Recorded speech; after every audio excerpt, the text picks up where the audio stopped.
안녕하십니까? 전첨 공파종중 종원 여러분.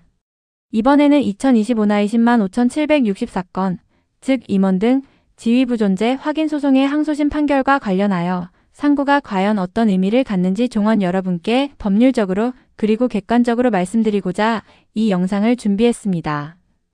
본론으로 들어가기 전에 상무의 행위여 가라는 법률 용어를 먼저 이해하셔야 합니다. 현재 종중은 직무대행자 체제로 운영되고 있습니다. 직무대행자는 종중을 대표하지만 그 권한에는 한계가 있습니다. 상고를 제기하거나 반대로 상고를 포기하는 것, 이 두 가지 모두 직무대행자의 통상적인 업무 범위를 벗어나는 행위, 즉 상무 외 행위에 해당합니다.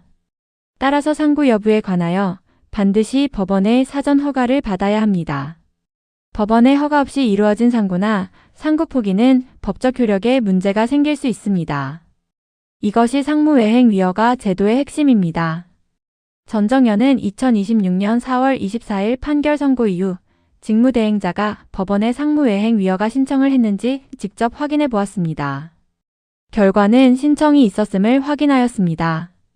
대법원 나의 사건 검색을 통해 신청 여부는 누구나 확인할 수 있습니다. 다만 신청서의 구체적인 내용, 즉 상고를 허락해달라는 것인지 아니면 상고를 포기하겠다는 것인지는 열람이 되지 않습니다. 전정연의 판단으로는 이 신청은 상고와 관련된 것임이 분명합니다. 그리고 어느 경우든 최종적으로 판결은 확정될 것입니다. 정리하면 이렇습니다. 신청이 상고 허락을 구하는 것이라면 대법원 심리가 시작됩니다. 신청이 상고 포기를 구하는 것이라면 판결은 조기에 확정됩니다. 어느 경우든 결국 현 임원 및 대의원의 지위 부존재라는 판결은 확정됩니다. 핵심은 신청이 있었다는 사실 자체이며 그것이 상고와 관련되어 있다는 점입니다. 그렇다면 상고란 무엇이고 종중이 상고를 선택한다면 그것이 잘못된 것인가요? 그렇지 않습니다.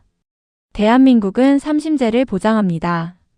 항소심 판결이 났다고 해서 종중이 반드시 상고를 포기해야 할 법적 의무는 없습니다. 1심과 2심에서 사실 인정이나 법률 해석에 문제가 있다고 판단하면 대법원에 다시 한번 판단을 구하는 것은 당연한 법적 권리입니다. 또한 중요한 점 한 가지.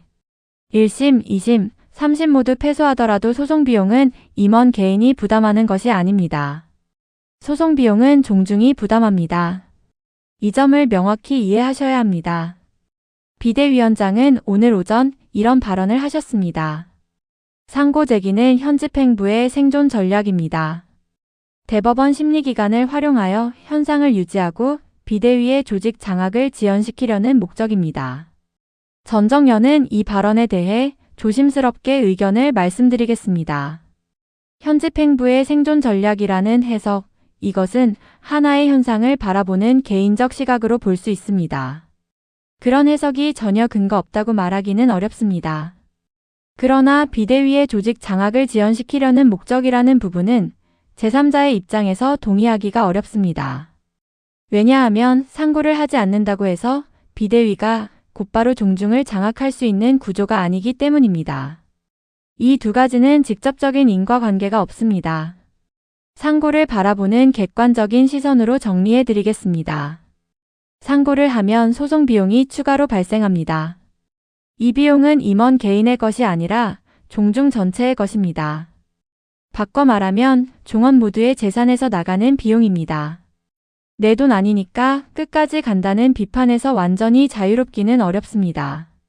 하지만 전정연은 이렇게 생각합니다. 상고에 분명한 법률적 이유가 있고 종중에 실질적으로 이로운 근거가 있다면 그 이유를 종원에게 먼저 알리고 동의를 구하는 절차가 있었어야 했습니다. 현 종중 임원 여러분도 직무대행자에게 이러한 의견을 낼 수 있는 위치에 계십니다. 만에 하나 그저 침묵하셨다면 그 역시 아쉬움이 남는 대목입니다. 종중 재산은 임원의 것도 직무대행자의 것도 아닙니다. 종원 전체의 총유입니다. 종중은 종원의 의사를 반영하여 운영되어야 합니다. 이것은 민법이 규정한 비법인 사단 운영의 기본 원칙입니다. 현 집행부와 직무대행자에게 드리는 말씀입니다. 상고 여부를 결정하기 전 종원의 의견을 먼저 물으셨다면 훨씬 더 명분 있는 결정이 되었을 것입니다. 비대위에게도 드리는 말씀입니다. 비대위에 동참한 종원 모두가 비대위원장의 발언에 동의하는 것은 아닐 수 있습니다. 왜냐하면 비대위의 입장에 관한 발표에 어떠한 근거나 절차도 명시되어 있지 않기 때문입니다. 전정현 위원인 35세 신묵강 종원이 비대위를 탈퇴하고 종원의 목소리를 규합하여 종중을 위한 목소리를 내기로 한 이유가 바로 여기에 있습니다. 지금 필요한 것은 편 가르기가 아니라 종원의 뜻을 하나로 모으는 과정입니다. 오늘 말씀드린 내용을 마지막으로 정리합니다. 항소심 판결 후 직무대행자는 상고 또는 포기를 위해 반드시 상무외행 위허가를 받아야 합니다. 신청이 있었음이 확인되었고 상고 관련 신청으로 판단됩니다. 상고는 법적 권리이나 소송 비용은 종중 부담입니다. 그리고 상고든 포기든 종원의 의사를 먼저 물었다면 더 큰 명분이 섰을 것입니다. 전정연은 종원과 함께합니다. 자유로운 의사표현을 위해 익명성을 보장합니다. 더는 종원을 편 가르고 갈라치기 해서는 안 됩니다. 종원이 종중입니다. 전정연의 균형적인 목소리를 응원하신다면 구독과 참여를 부탁드립니다.